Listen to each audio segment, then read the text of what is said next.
I know it's coming, so I know it's coming. All right, well, it's already here now. We on. We on, baby. Nose to nose. We back. It's your boy, Jay I'm getting with it. Blackstar. How you doing there, John? Hey, Side the Mystic. What's going on with you, my man? I'm doing all right, bro. You catch the fights over the weekend, man? Did you see You that know I Logan did. Paul? You know I did. That bullshit card, man. That was What'd you crazy. What'd you think, man? What's your takeaways? Uh, if you have money, people will come. Take that how you can take it as a double meaning, how you want to. But at the end of the day, bro, like, yo, Dylan Danis suck. Logan Paul suck. KSI, Tom Fury, suck. I mean, bro, it was a terrible card. Like, I was happy the UFC put something else on so we can watch that instead. But it was good entertainment in that aspect that you see what popularity and this YouTube social media following can bring. I mean, it revenued a lot of money, I'm sure, right? Oh yeah, yeah. I heard it did 1.3 million, Which is crazy, right? which is crazy. This dude was saying how it did more than Aldo versus McGregor. It did the same numbers as McGregor versus Diaz won. Right. They charged $55 for the pay-per-view, and they did 1.3 million. And yeah, they all sucked, but it's called misfits for a reason. You know what I True. mean? It's kind of like, hey, these guys aren't that top echelon, but you will be entertained. And I got to say, in a long time, I don't know. I mean, Dylan Danis, give him all the credit in the world because he had me interested. I mean, I was like, what is going on here? This is like some next level stuff. He is just totally good. I wanted to see them to settle their grudge. You know what I mean? So he did a really good job of getting me amped up for this thing. And it was entertaining. You had a little bit of that, him trying to choke him out and go for the double leg at the end that he Stupid couldn't shit, finish. right. You know what I mean? You knew something like that was going to happen. But and Dylan Dennis, his followers probably went up, 50-fold. So let me He ask got you $1 this. million. Let me ask you this. I see that he tried to do something similar to what Nate Diaz against Jake Paul, but he failed miserably. Right. The shot, did he forget Logan Paul's a wrestler? Like, the shot was stuffed. The guillotine choke was amateur. Amateur is, if anything, it was subpar level for him to be a black belt to try to throw something up like that when those 16-ounce gloves on, or 12-ounce gloves on, excuse me. I mean, it looked terrible. Well, it just looked like two amateurs who got paid $1 million or more to dance around and talk shit to each other. Wasn't for me. Well, $1 million for Dylan Dennis, about 35 to 40 times that much for Logan Paul. This one dude, Jesse on Fire. I don't know if you watch him at all. He's in the MMA space. He's a talking head in the MMA space. He talked about how Logan Paul won the fight. He was the hero for his fiancée. Right. Yep. And he got paid like an astronomical amount of money for it. So like became richer, became the hero, and won the fight. So in every way that counts, Logan Paul won big time. Well, yeah, I mean, if score you're settled. Yeah, if you're looking at that like aspects, yeah, Logan Paul came out, he was the hero. Dylan Dennis played the best bad guy you could ever see in a movie. He was truly that villain that you needed. Only thing would have made it better if he would have rocked him a couple of times. You know, that fight scene that you want to see, like he's beating him up in Logan Paul, but he came back. I wasn't too happy with him just standing in front of Logan Paul, his hands up, talking shit. I wasn't too happy with Logan Paul just standing there pot shotting, not really going after him, but maybe 1 or 2 rounds. He had a couple of spurts in there where it looked like he was, going ham on him and everything else. But let me ask you this: you're a fighter, from a fighter standpoint, why is it guys like Ben Askren and Dylan Dennis? I know that grappling is there, but they've been training in the same gyms.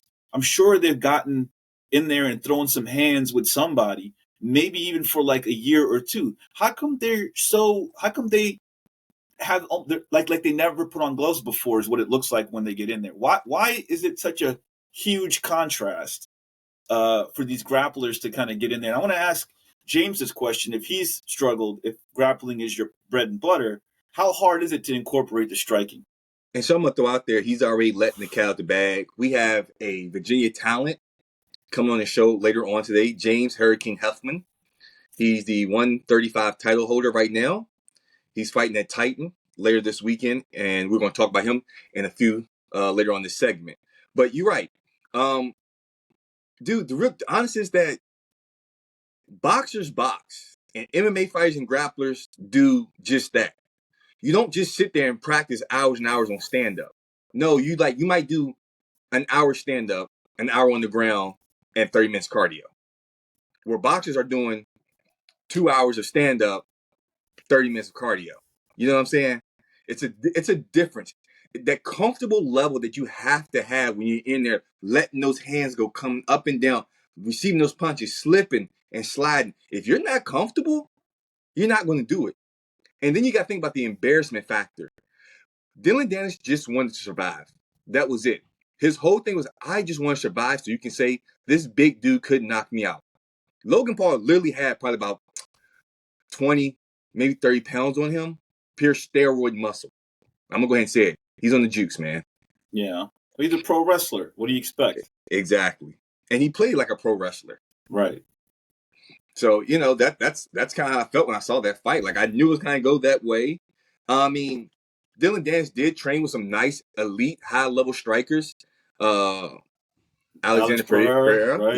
Yep. You seen that? Conor McGregor. You know what I mean? You're training with Conor McGregor. None of that rubbed off, like, especially the Conor stuff. I mean, you've been with Conor for how long?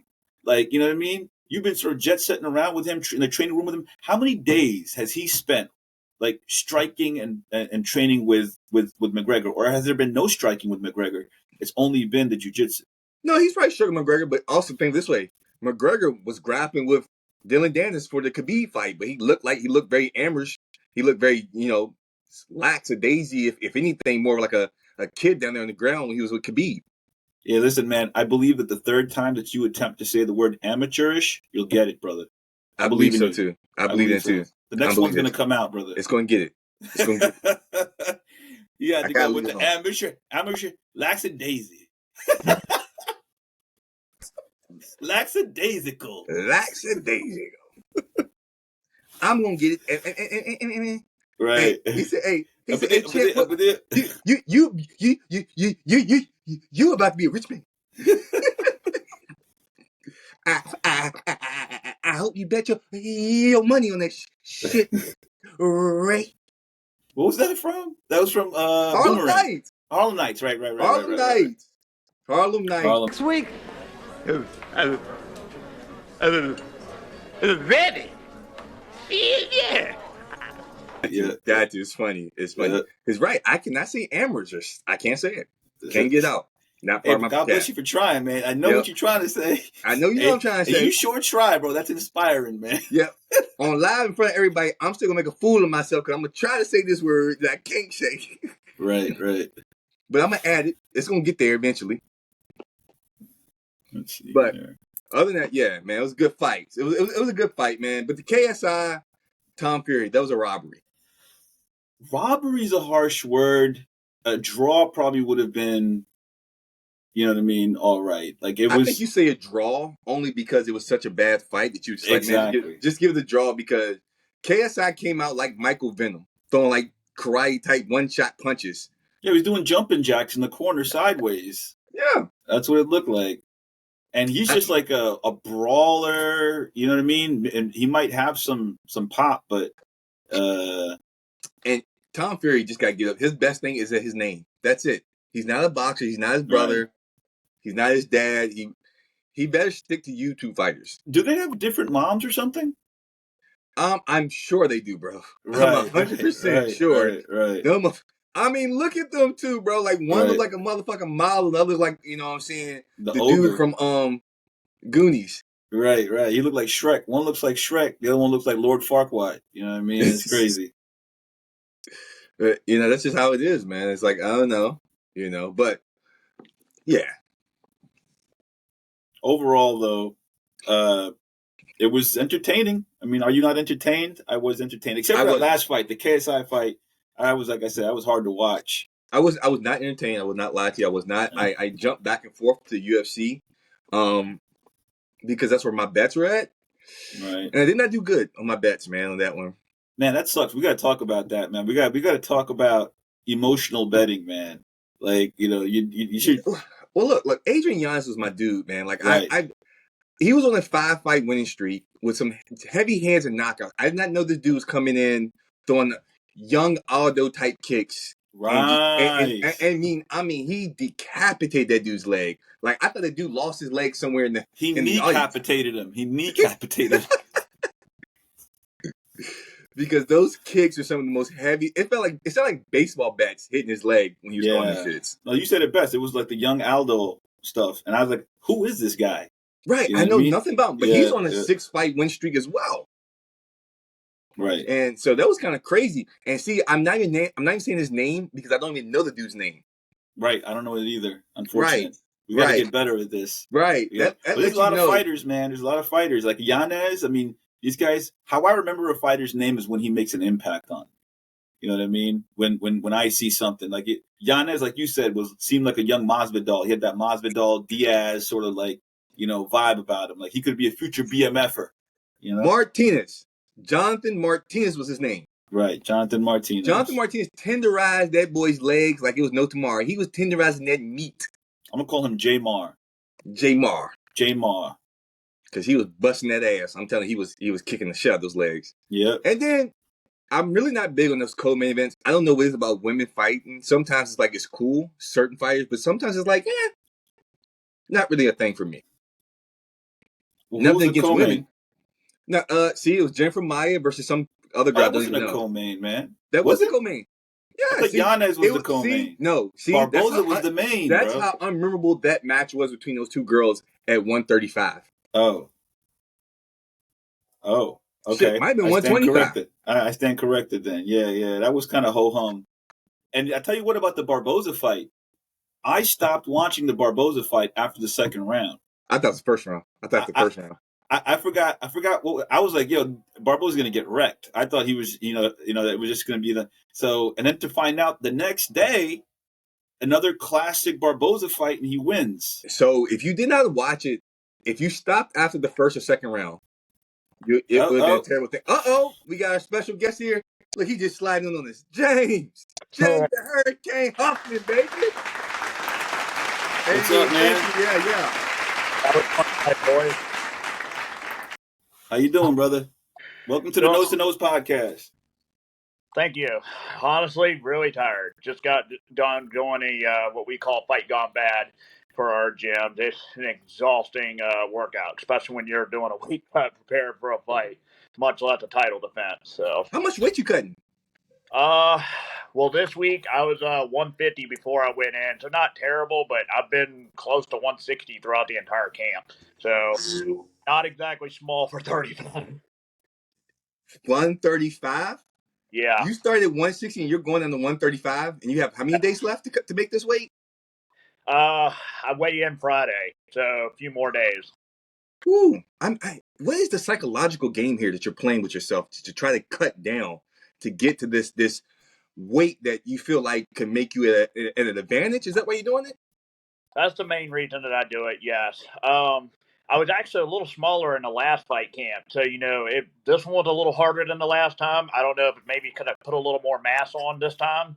I am training a lot harder than I used to, but I've always preferred going to the lighter weight classes because being at 5'9", that's really tall for a 135er. Just gives me a whole lot of advantage, between leverage, length, and all that stuff. Works way better being the longer guy than being the shorter guy in a weight class.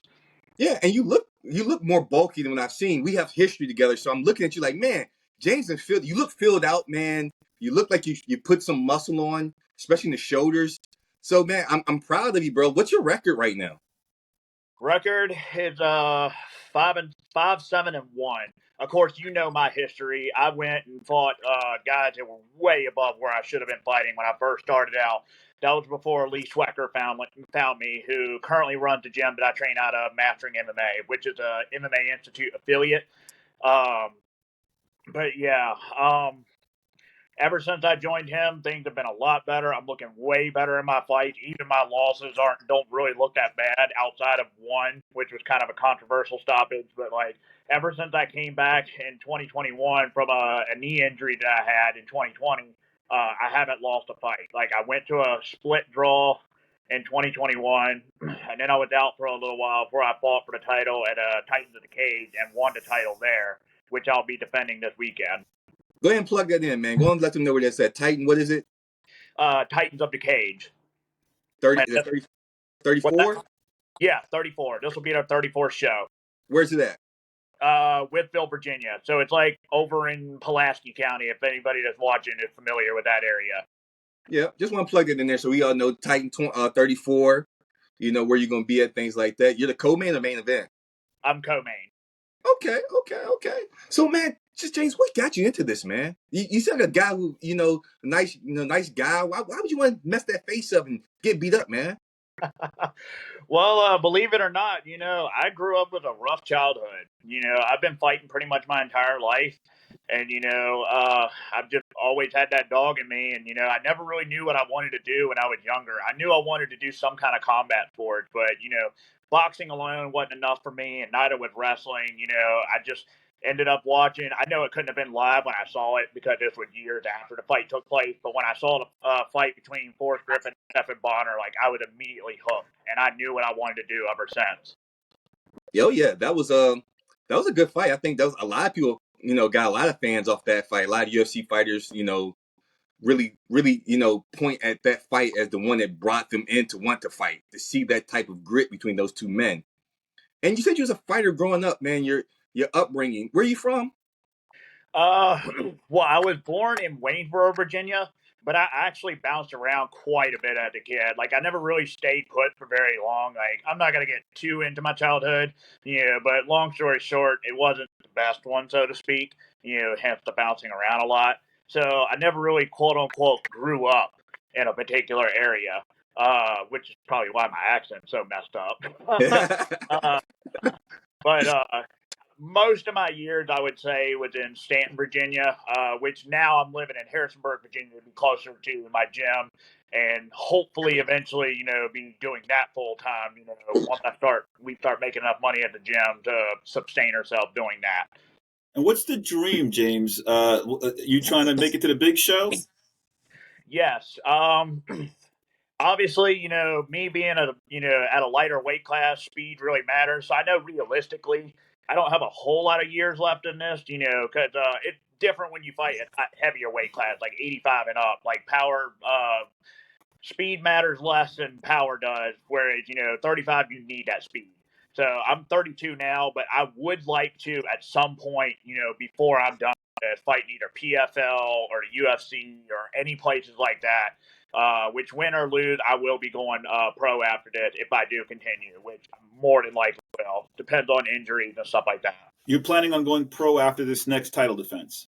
Yes, sir. Oh, fantastic, man. Yeah, because you're at that 32 age, so you have to kind of you're a little bit behind the curve a little bit, so you kind of throw yourself in there. Late bloomers, brother. Late bloomers, man. Sometimes they show like the greatest sort of, look at Sean Strickland, look at all these guys, you know what I mean? Like, have, rough early start, but then like they get so much better towards the end. And you're talking about like, having a rough childhood, moving around a lot, and having to fight a lot. These are the things that sort of build the character of a fighter, right? And so, like, here you are today chasing a dream, and it's almost like as a result of, the history. That's wild, man. It's a positive from a negative. Oh, yeah. I've always said this, and, quite a few at our gym, and anybody that's fighting in general, John can attest to this too. Anybody that's had, like a rough upbringing, those usually produce the best fighters, just because they've already been through some really horrible things in life, no matter what it is. They've had to push through adversity before. So really pushing through a fight, it's just another day in the office for people like us that have had rough upbringings. Yeah, I like that. I like that you're doing them. What's your style right now? Are you a wrestler, striker? What's your go-to? I would say primarily grappling. But with that said, my striking has improved drastically in the last several years. I've actually gotten to the point to where, I'm pretty comfortable on the feet with most guys now. Like, especially when it comes to, like, kickboxing range and, stuff like that. Obviously, still the main game is still grappling. When I started at, because that was my base with wrestling. But again, striking good enough now to where I'm good to be able to blend that and get it to the point to where my opponents can't just be comfortable with me only trying to grapple. Like, they got to be aware of my striking as well. Like, they can't sleep on my striking anymore, like back when I first started. And you're fighting Addison, what is it? Addison Henry. Addison Henry, right. Hendry. Hendry, right. And what do you, how you feel about him as an opponent? Is this like the perfect, sort of book ending for the amateur career? That send off. I would think so. He definitely got some good striking for sure. I'm not going to sleep on him by any means. With that said, I think personally, and I don't want to be too overconfident, of course, but I feel like I can get a finish inside of 3 rounds. Absolutely. Guy's definitely sharp, but I'm very confident in my ability, especially ever since my last fight. Oh yeah, I've seen a little bit of his fight at Titan 33 versus King. I mean, his stand-up looks really good. It looks, very polished. I liked he was really working it, doing the ups and downs, faking the shots, letting the 1-2s go, a lot of right hands, a lot of hooks, a lot of leg kicks, high leg kicks. Are you prepared for all this? Have you watched a lot of footage, or are you just more focused on what you're going to do and implement your game plan and not worry about what he's going to do to you? I mean, I've watched his videos, but at the same time, like, I'm focused more on what I want to do to implement, my game plan, and finding ways to impose my will in this fight. I get it wrong, he's good. I'm not gonna sleep on him, but I've seen much better guys in the past, and nothing that he's shown me in fights have really, quote unquote, intimidated me in any way, shape, or form. Cool. Yeah, I like that you said you're gonna get him out in 3. I like that confidence you're walking in there because everybody know you have that confidence is what you need. You need to already see the fight done in your head, so you go out there and produce the same thing you already got in your head onto real life. Oh yeah, for sure. Definitely important to have confidence, which is something I struggled with for years now. And sometimes I still do a little bit, but definitely got much more confident now than I used to when I first started this. All the way back in training in 2013, but inconsistently from 2010 to 13. So really, if you want to be realistic, I've been training since 2010 in mixed martial arts. So I've been for quite a while. Yeah, I mean, because I know you, I know you've been training for a long time. I know when you really, like, this to me is when you starting to really peak. Like, I've known you for the last 10 years fighting. These last 2 years after your knee injury, I really saw you start to peak in your performance. Like, I really enjoy watching now, seeing that I've seen you before when we trained together and kind of like seeing you kind of have problems, little doubts in yourselves compared to now where you're walking in fully confident, believe you're going to take out this top contender and also go pro. To me, that's exciting being your friend who's seen this stuff and is like, wow, this dude's really like leaps and bounds right now. He's showing some great talent and that heart, man. Can't nobody beat your heart, man. I don't care what nobody say. I've seen your heart in the ring, man. You have more heart than I've seen a lot of fighters in this area. I appreciate that. It's just from my background, really. Like I said, growing up rough, rough childhood, having to push through some things that most people wouldn't even, dream of having to deal with. Like when you go through stuff that I've been through, fighting to me, it's pretty easy. I'm not saying fighting is easy, but you know what I mean by that. Like, Right. when you've been through stuff I've been through, this just feels like, a good time for me, really. It's a great outlet for me. It kept me out of trouble ever since I was a teen, because I started getting a little bit of trouble for a while. Yeah. And got me focused on something positive rather than, something negative and potentially going down a bad road. Nothing like some legal assault to chill you out, right? Oh, yeah, definitely. Definitely on that. That's what's up, man. So, not to look past your upcoming opponent, when you're looking at the big leagues, do you watch any of the guys in the 135 division and on the big show and say, man, I could do that. I could get him. Yeah, I've actually watched a couple, and again, I'm trying my best not to be overconfident. But there's been some guys up at the higher level, not all of them. Some of them mop the floors with me, but there's some of them that I've seen there that honestly I feel like I could actually beat. Again, maybe that's just me being overconfident, Nah, man. Like, I know where I'm at skill wise, and Yeah. I'm very analytical when it comes to, opponent. And a lot of these guys that I've watched, like, I'm honestly surprised. I was like, is this guy really like in the big stage? Because, like, I feel like, I'm as good as he is, if not better. Why am I not there? And that kind of makes me want to push harder to try to get to that point. Because I know if I can hang with the guys that I've hung with in the past, I probably could. Like actually, one of my fights that I fought back in 2015, I think it was before John and I officially met. I fought a guy who later on fought in the Dana White Contender Series, Desmond Torres, and admittedly, I didn't have good training at the time. Ended up getting injured in that fight, but if I can go with that guy before the injury happened, I think I can hang with these guys. Oh yeah, no, definitely, man. Listen, confidence is the one thing you should never run out of in this business, right? I mean, like you got to be confident just to get up out of bed and go do what you got to do, just to get ready to go do what you got to do. You know what I mean? So carry that confidence no matter where you go, bro. In the bathroom, on the bus, in the car, everywhere you go, brother. Oh yeah, for sure. Confidence is important, not just in fighting, but everyday life. Really, you don't have confidence in yourself, and you're not going to get anywhere, no matter how good, how talented you are at whatever you're doing. Lack of confidence, you're not going anywhere. Plain and simple. One question I got for you, my brother, is: are you a man of God? I'll be honest with you. I'm not religious. I haven't been in a long time. I'm gonna say about middle school. So, Okay, well, religious is a different question. I almost said that, but that's not even the question. The question more like, man of God, like you believe in a power higher than yourself. When you go in there and you fight and you're training and everything like that, do you call on, you know what I mean, from deep within, like a spiritual something to kind of get you through the fight or whatever? Is there any kind of recognition of a higher power? uh, I mean, Just curious is all, because you hear a lot of fighters, they go up there, you got Bryce Mitchell and these guys, you know what I mean? They yeah. really sort of like, I was just curious if you had anything like that you carried into the cage with you. Uh, I mean, for the most part, not really. Like, I'm just, for the most part, just trying to tune everything out for the fight. I barely even think about it at this point anymore. Gotcha. Like, I used to get full of anxiety before a fight, just like unable to focus. And outside this last fight, I actually went into the last fight with a injury going into that. Oh, Watch my last fight comparison to the fight before that. You can tell I wasn't moving like I normally do, Right. and still somehow pulled that out.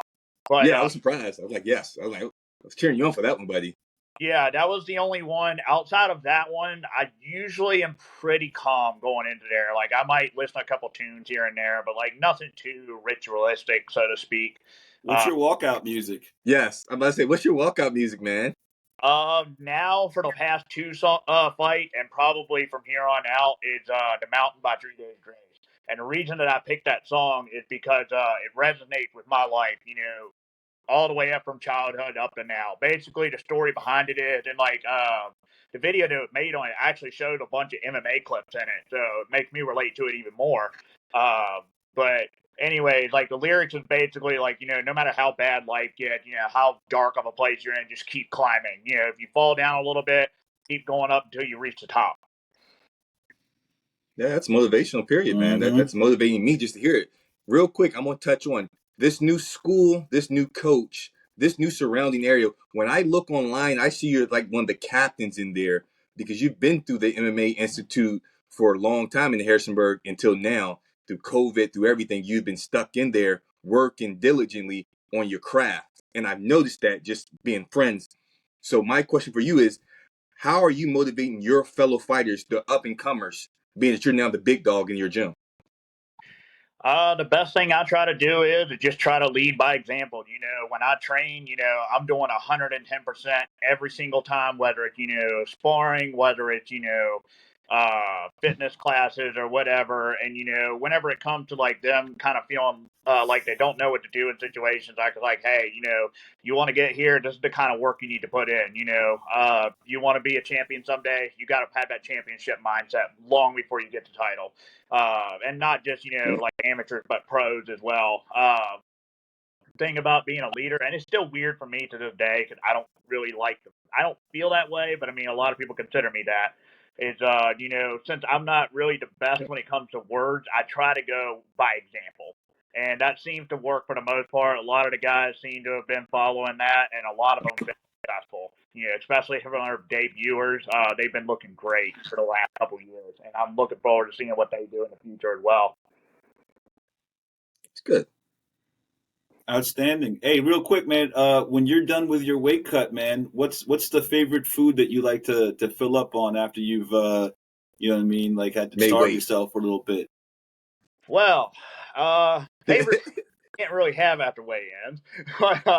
As far as like the stuff that I usually eat after weigh-ins, well, first thing first, I usually don't even eat the first hour, 2 hours after weigh-ins because when you do a fairly big cut, you don't want to like try to put everything in too quick. So usually it's just slowly putting in fluid combined with like sodium, potassium, and all that stuff. God, delicate process. And then eventually, after about an hour or two, I usually eat like a lot of chicken with a couple fruits here and there, veggies, and like some kind of pasta of some sort. Just something that would add those carbs back into your body, kind of get energy back without overloading yourself and eating something that's just going to make you feel like garbage the next day. Okay. The mistake a lot of fighters make is they go and eat a cheeseburger right after weigh-ins, and then they wonder what at the next night. So I'm gonna ask. So the fights are with. It's Sunday, maybe Monday. What's your go-to meal now? You made weight. The fights are with now. And you won. And you won. What are you going to stuff in your face? What are you going to like gorge on? What are you just going to like go in on it? Put that 160 back. That's a good question. Cause so many things.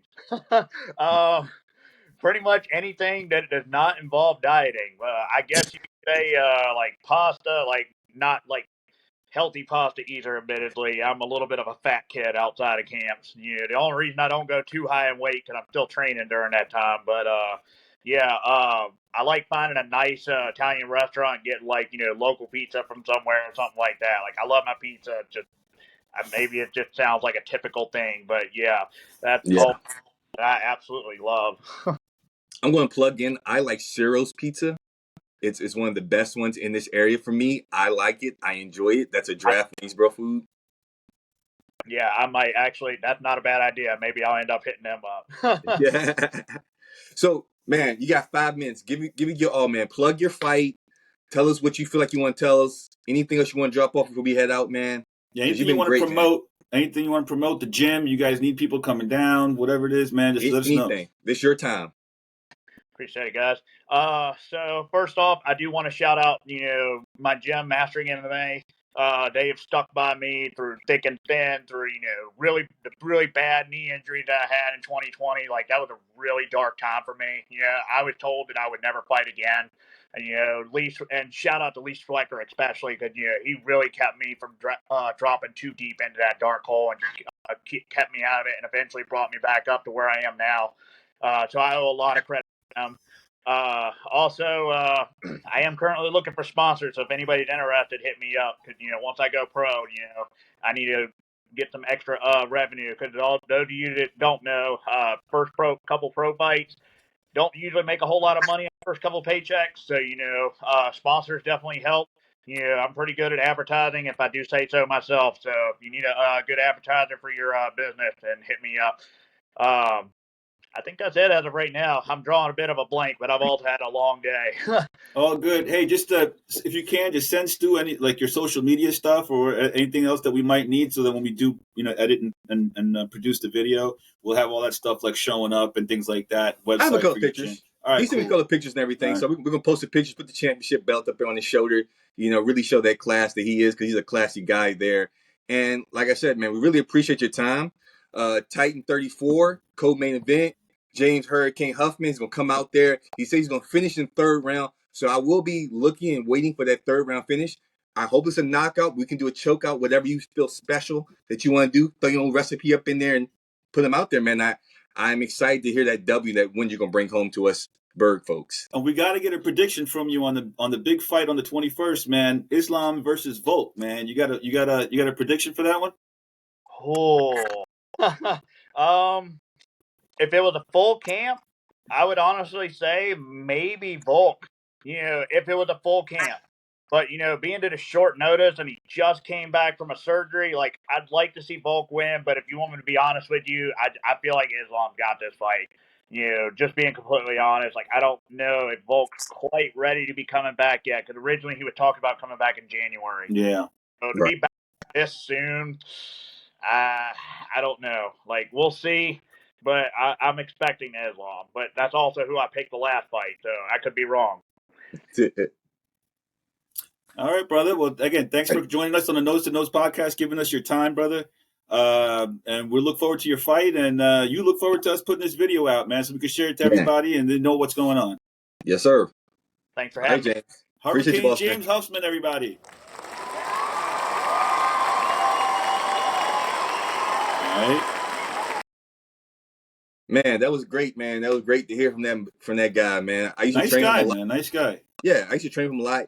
He's one of those people who's been really dedicated, bro. Like I've seen him take a lot of beatings. Those 7 losses, yeah, I've seen some of those, and he's weathered the storm, man. He's been forged in the fire of fighting, and I look forward to seeing him this weekend, man.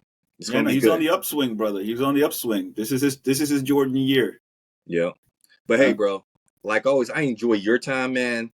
You make this nose to nose exciting because your nose and my nose, the nose knows. Hey, they used to make fun of us in the Navy for the big noses, and now look at us. We're going to get paid off of them.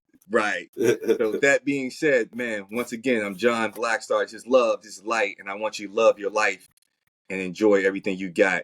Keep holding tight, man, because guess what? Life is meant to be a bright light. All right. See, okay, we're gonna work on some of these rhymes here that we're gonna be doing at the end and everything, right? Because that was good, but man, you sound like you were doing a commercial for the Light Bright. Remember the Light Bright?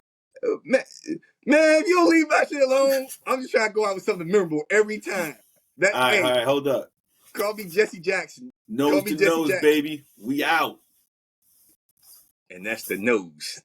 Light bright, turn on the magic of shining light.